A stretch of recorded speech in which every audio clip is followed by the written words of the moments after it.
is a laundry.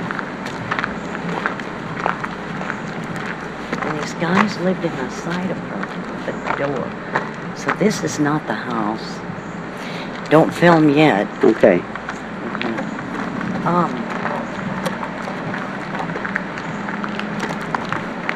I may not be able to find the house. I may just have to tell you the story. This is... Well, we can still go around and look for it. We can go down a couple of blocks.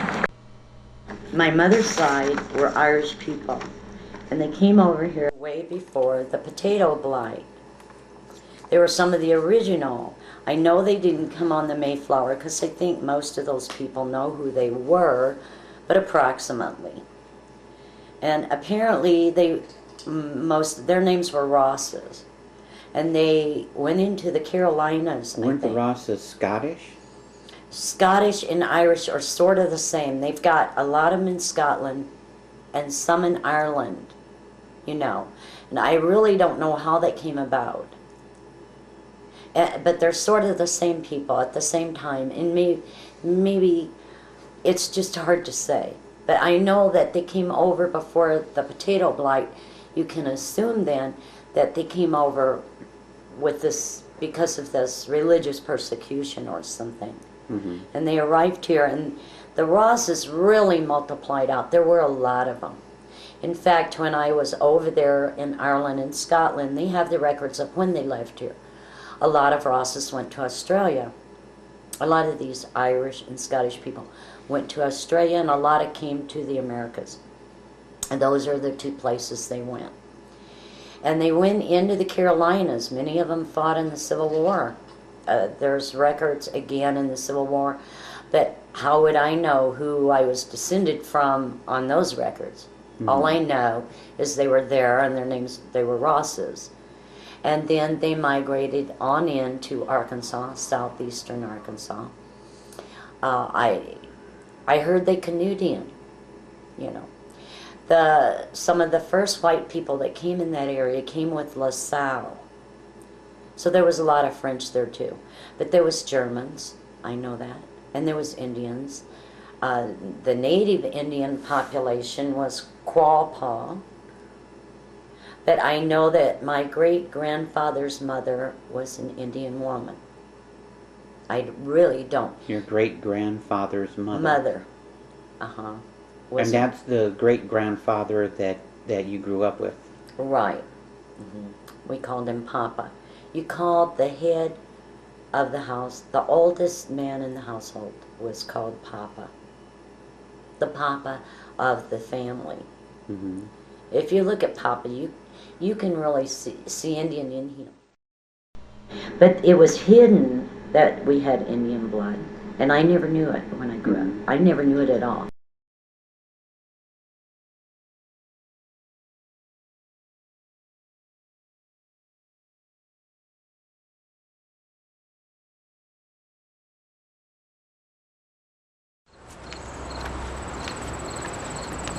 I hope I'm a good performer. Oh, don't worry about that. Okay. Get involved in the story itself. Okay. This is 136 North 131st Avenue. Yeah, that's where we are. Okay. Hi. Well, my cousin Dorian and lifelong friend came from Pine Bluff, Arkansas to get an apartment with me and Lorraine. Lorraine was just a baby. Actually, Dorian's mother helped her come because she was getting in trouble down there, and she was rebellious and didn't get along with her stepfather. I was desperate. I just couldn't make it on my own, and with a little baby. Lorraine must have been, maybe 3 years old, and we came down here and we got this apartment. It was in ice storm. We moved here in a black cab. I think it was called a happy cab. And this black cab driver was so nice to us. All our belongings fit in this cab. And we had rented the apartment, and he brought us down. In fact, he helped us move in with all of our stuff. And he was very, very nice, even though all we had after Cab Fair was a little change to pool for a tip. And it was all the money we had. I doubt if it was $1 put together. And he was so nice about it. He said that was fine. We insisted he take it. And then it was our last time. But actually, they said they didn't take children. And we were so desperate we lied. Well, it wasn't long and we got kicked out because Lorraine cried and they found out we had a child. But I used to walk around this way and I would do our laundry on an old wringer machine. We were very poor and we were very hungry. So hungry that one time there's a side door where some guys lived, and guys were always better off than girls, especially when you had a child to support. And they had 2 good-sized steaks. I mean, those suckers were good, on a round hibachi grill. So on the way back from the laundry room, I just picked up steaks, grill and all, brought it in, sat it in the middle of the living room floor, and we had steak for dinner. But anyway, we did get kicked out, and it was the middle of winter. And we had no TV, didn't listen to the radio, and we were very young. God was with us with our health through all these years. I just don't know how we could have made it. I never peered into the future. I made it day by day, and I was an optimist. And so I read about another apartment on 138th Avenue. 38th Avenue. Right. And I didn't pay any attention to weather.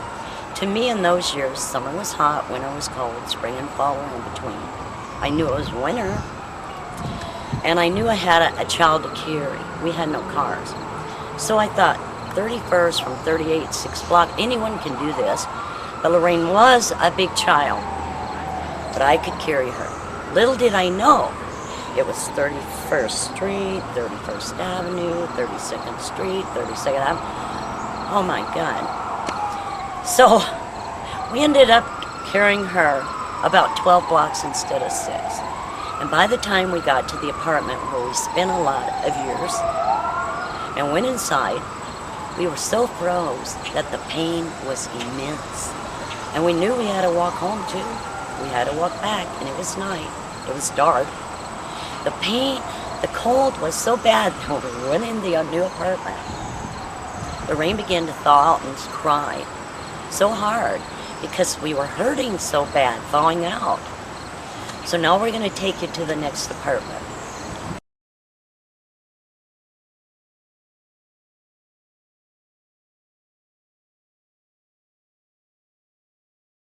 I had left California when Lorraine was about 6 months old and gone to my mom and Steve's, which is my stepdad, who later became known as the kid's granddad. When Lorraine was about 6 months old, we lived in Kansas City for a year and a half before Steve.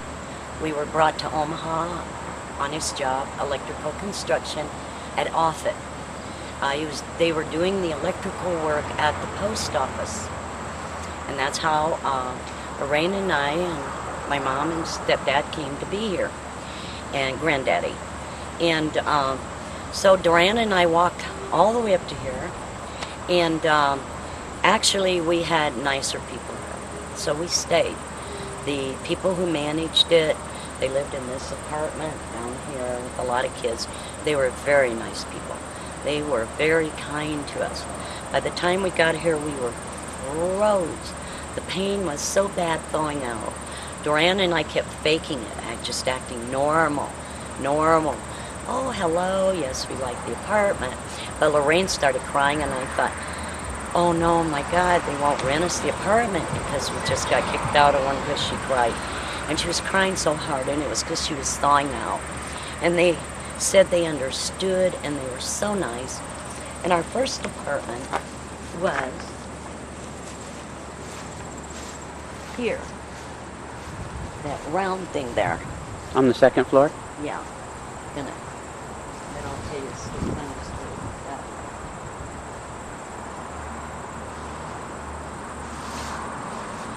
Our first apartment was there that he just showed you, and it was small. It was so small that it was 2 rooms, a nice sized kitchen, which we didn't use, we couldn't cook, a living room bedroom combination where the sofa made a bed, and all 3 of us had to sleep on it. Well, we were so crowded, and Doran and I were so young, we would giggle, and Lorraine slept in the middle. And we were so crowded that we devised a technique where if someone, any one of us, had to turn over in the middle of the night, we would yell, "Shift!" And that meant that all 3 of us had to turn. And that's what we did. So when the girls, several girls, moved out at the top up there, in the attic,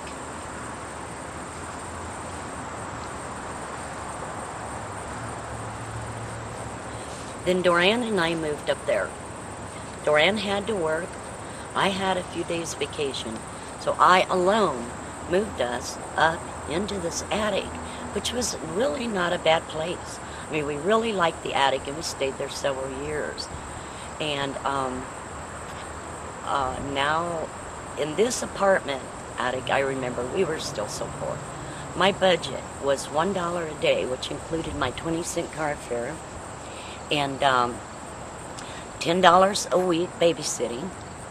And I just couldn't break that routine, and there really wasn't anything much left for food. I trusted that Lorraine got fed at the babysitters. I had a small lunch at work.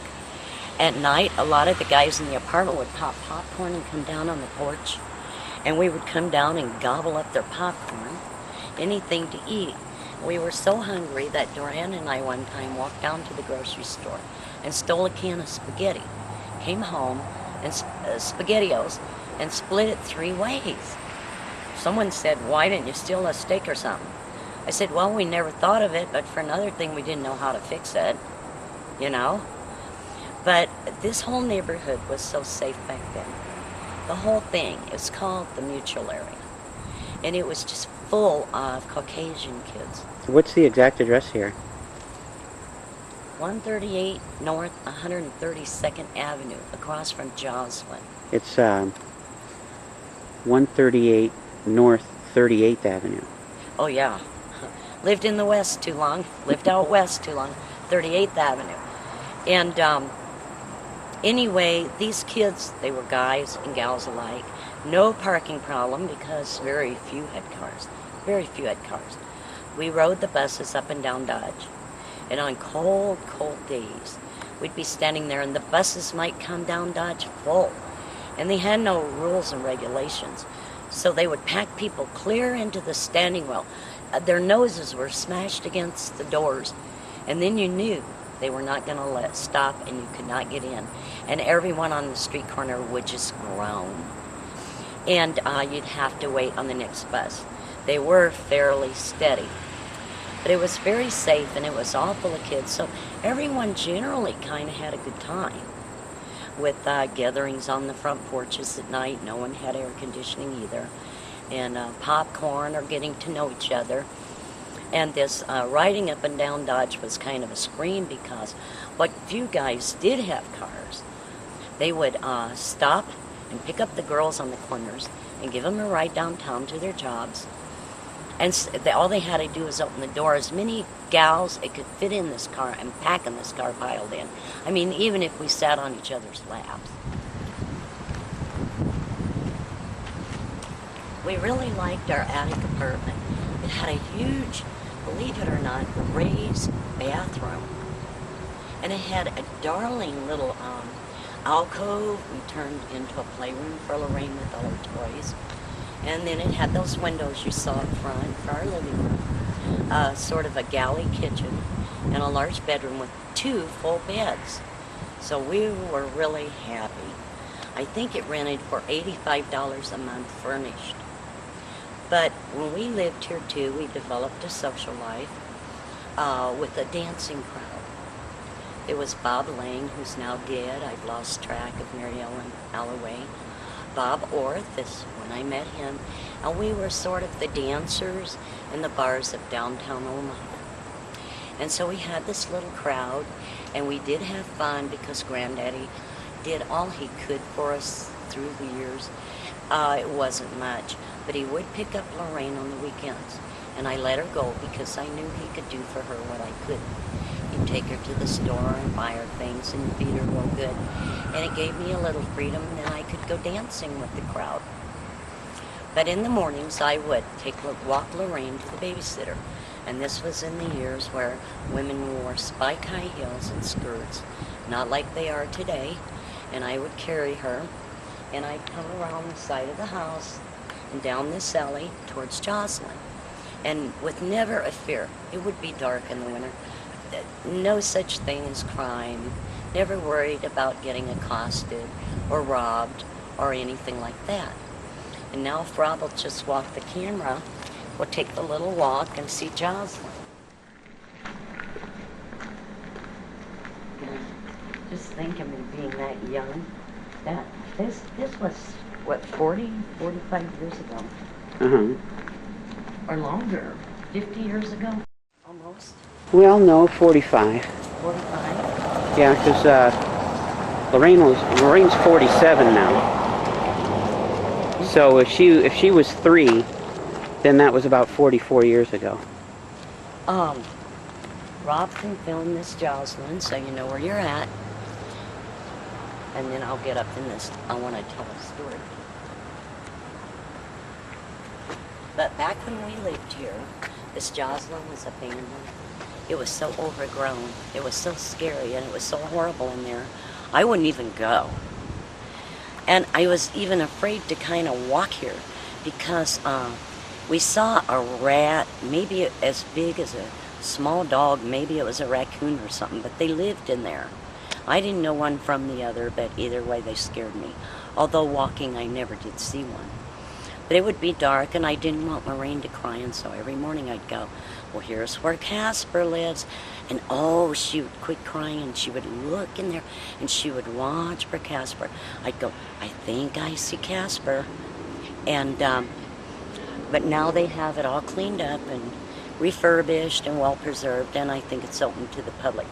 But back then it was just brambles. You couldn't even see the castle back in there, except for just little glimpses through all the overgrowth.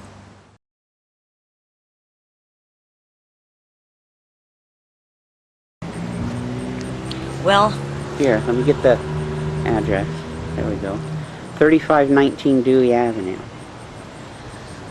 by this time I was going with your dad, Bob Orth. Dorian was dating a guy named Noah. And we were all dancers. We had this dancing crowd. And we visited some gals that lived here. And they were moving. And we came to see them. And oh, it looked so nice. So we decided to take the Suburban. What a mistake. I mean, here we'd have 2 bedrooms. And it looked real cute. Well, we moved in. And the guys helped us move in this time. And we got moved in. And it was filthy. And we started cleaning, and around, especially in the bathroom, everywhere, I saw these little brown marks around the doorways, you know, or any little ledges. Little did I know that was cockroaches. I had never been around cockroaches before. This place, I'm telling you, was cockroach hell. It was horrible. And back then, it was so hot that summer. And we, of course, had no air conditioning. Not even any fans. Dorian's mother was coming to see us. What year was that? About 1961. And Dorian's mother was coming to see us. And so she asked her to bring 2 fans. And I think it saved our lives. We each had a fan to put on us in bed. And things got kind of bad here. Dorian's boyfriend was abusive. I don't know what all went on, but she did leave him. And he asked for a key to the apartment, and she was afraid not to give it to him. I wasn't real fond of that. But I was going with Bob Orth, and that was kind of a salvation to me. And Bobby was conceived here at this apartment, and we got married. And Dorian went off with Noah to South Omaha. That's where he was from. And they got a nicer apartment there. And so that left Bob and I free. And we moved to a nicer apartment. And in order, we were so poor, we couldn't afford movers. But I lost my job because I was pregnant. Back then, they fired you.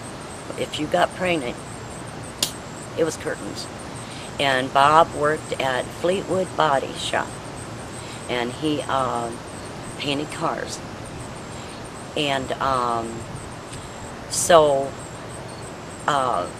even though I was expecting, I was able to get us moved by myself, walking, without carrying nary a cockroach. And the only way I could do that was, luckily the apartment was furnished, so I wasn't moving any furniture or anything like that.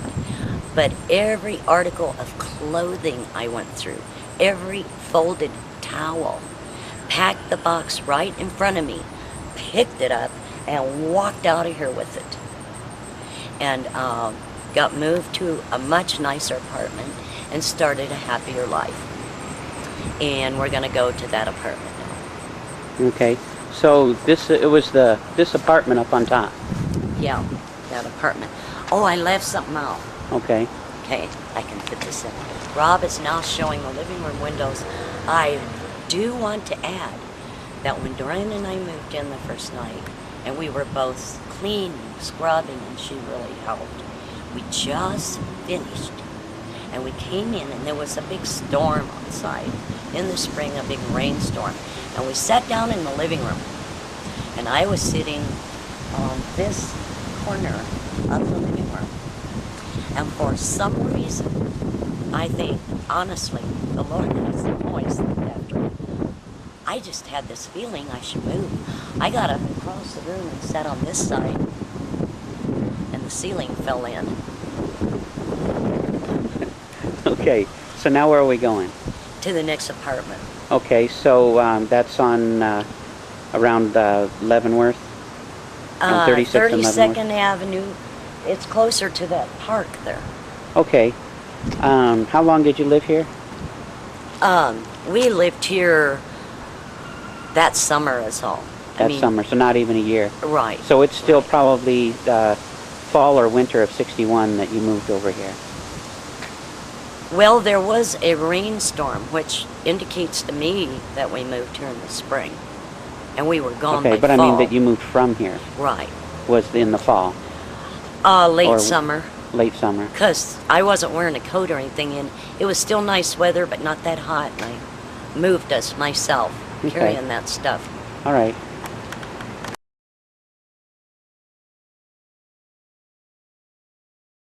I don't remember it having this many steps, but this is it.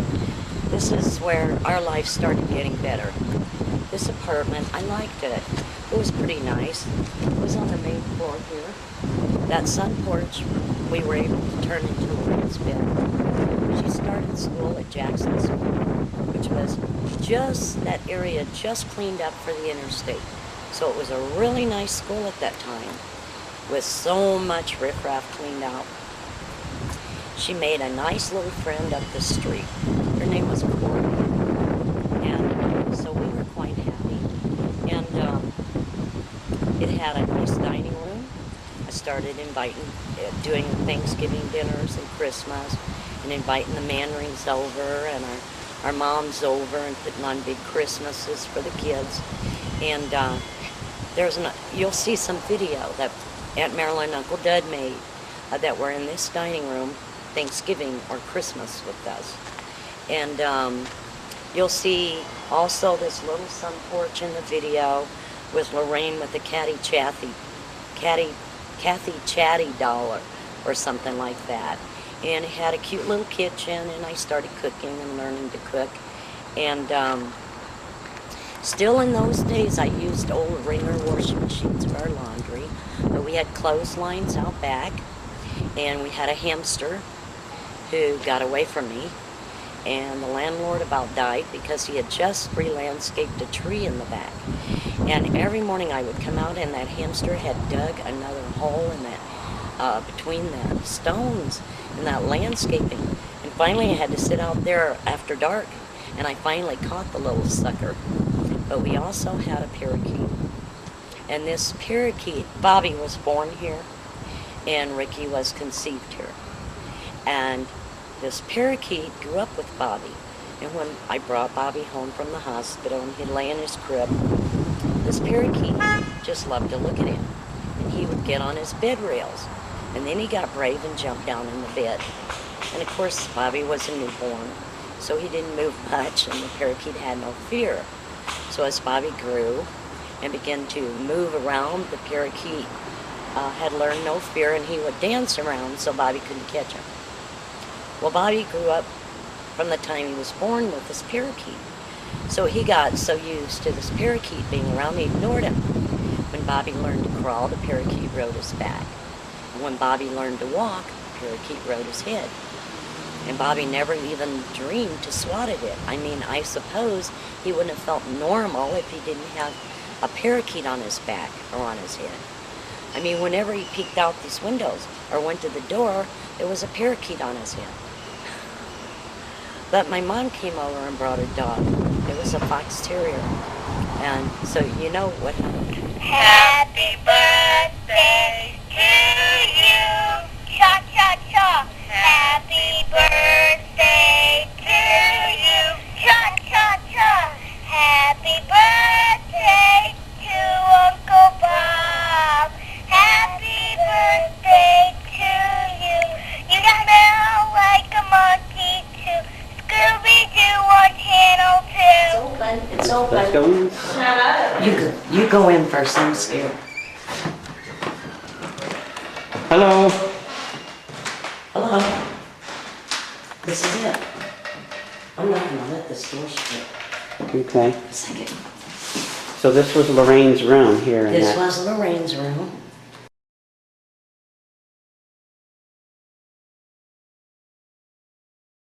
This was our living room. And we considered this a nice place. It was a nice place. I enjoyed living here. Now, somebody else lived here. One of my first friends, his name was Jeffrey, right? Lived in this apartment building. Yes, that's true. He lived upstairs and to the left. Okay, now I Jeffrey think I Johnson. can remember. I can't remember living in this apartment. Jeffrey and Lynn, Janet and Lynn Johnson and their little boy Jeffrey was just your age. So I had a friend here, and Bobby had a friend here. I think I Lorraine had a can friend remember here. after we moved out to Millard, then we would come back and visit him. He came to visit us. They came out and visited us. Okay. I always wonder what happened to, they did get a divorce Jeffrey Johnson. not long after that, but I wonder Okay. what happened to it.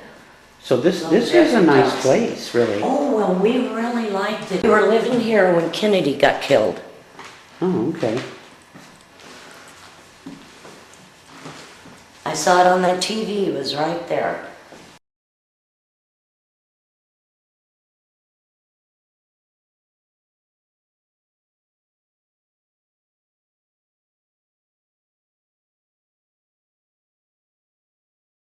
But apparently something is wrong here. Something is terribly wrong.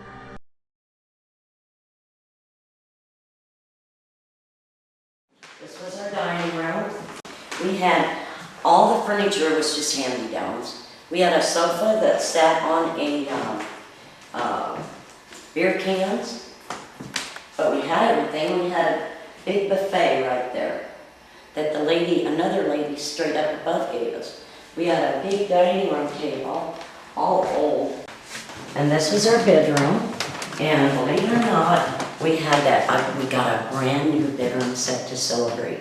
It was a Danish modern, and Mom has that bedroom set now.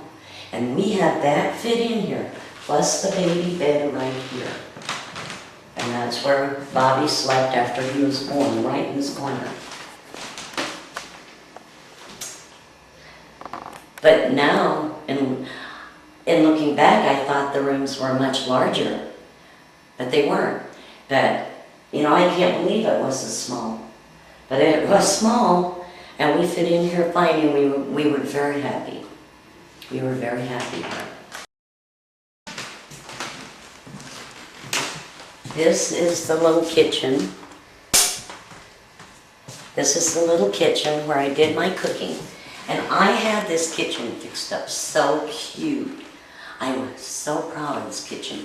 I had valances up there in bright colors, and I think they called them Dutch.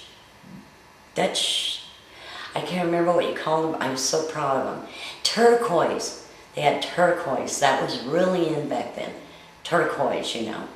White with turquoise. And I had this kitchen fixed up so cute. And I did all my cooking here. And for the holidays. And this is the first kitchen where I started cooking for us. And we became a real family.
These are nice. These are, nowadays they call that the arts and crafts era. People really want those. They really like these places now. They decorate them up.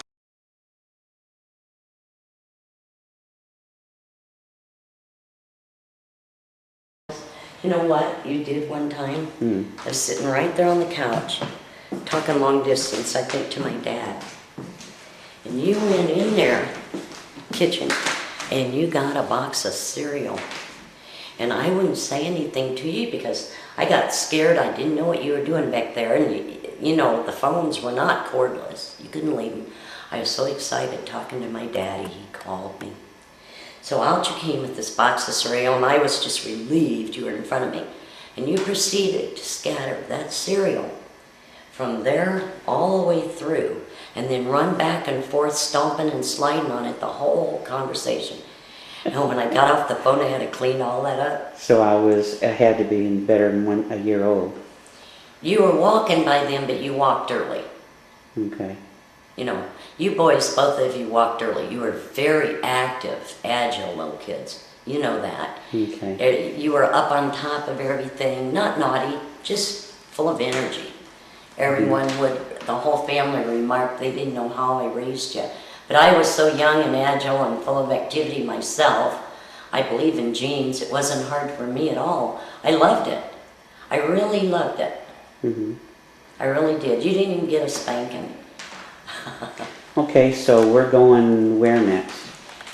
That's it. Well, we'll go out to 122nd We were and B so now. poor, and your dad drove what I believe was a 57 Chevy. He had to park it out here on this hill, and there was a nice storm. And that was all we had.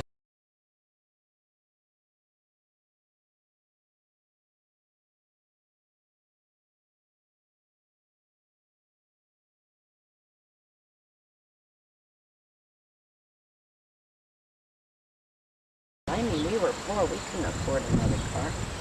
And he came out here, and this car was gone. The car was gone. I mean, he was panic-stricken. He looked down.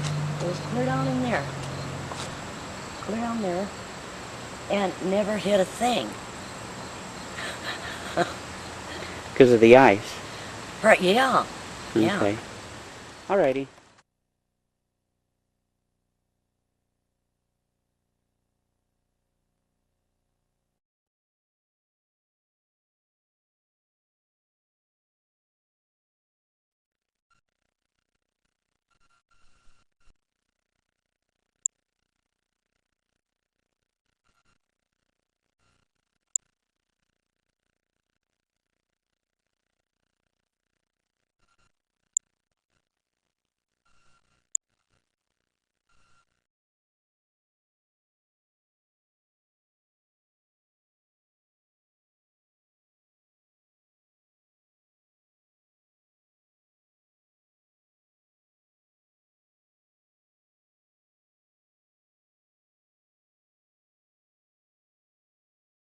Okay, in about 1964, we bought this house.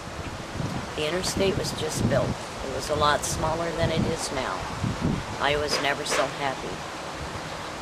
We were expecting Ricky, and we needed more room.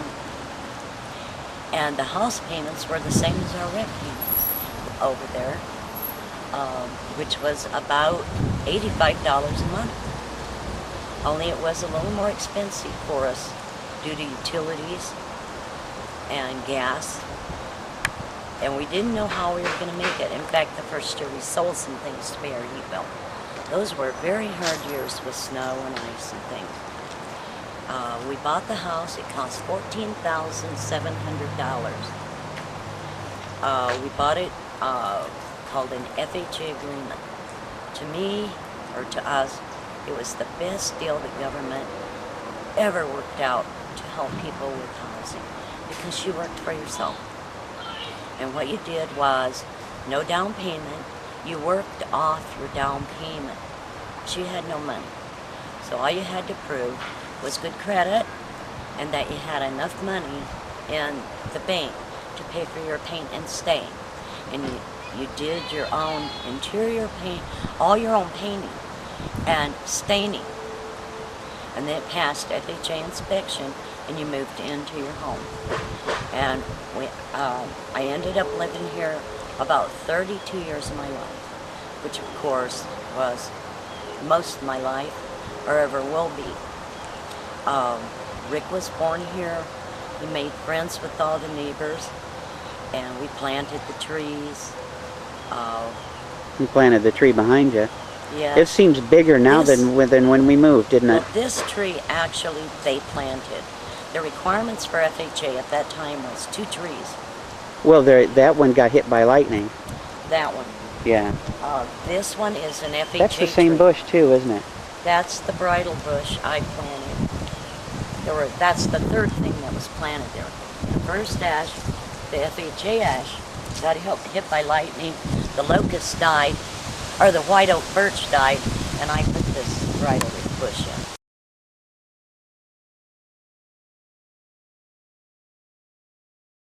Okay, now it's recording. Or you can tape a little bit if you want. I don't know how. Okay. We just finished video, and this is what it looks like. We're approaching our water tower, Millard Water Tower, going to Culver from Butterworth, Basket.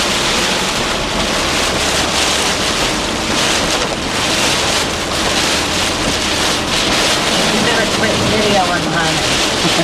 Drive the car. Visibility zero here almost. It Man, is. oh man, it's Terrible. worse. It's getting worse.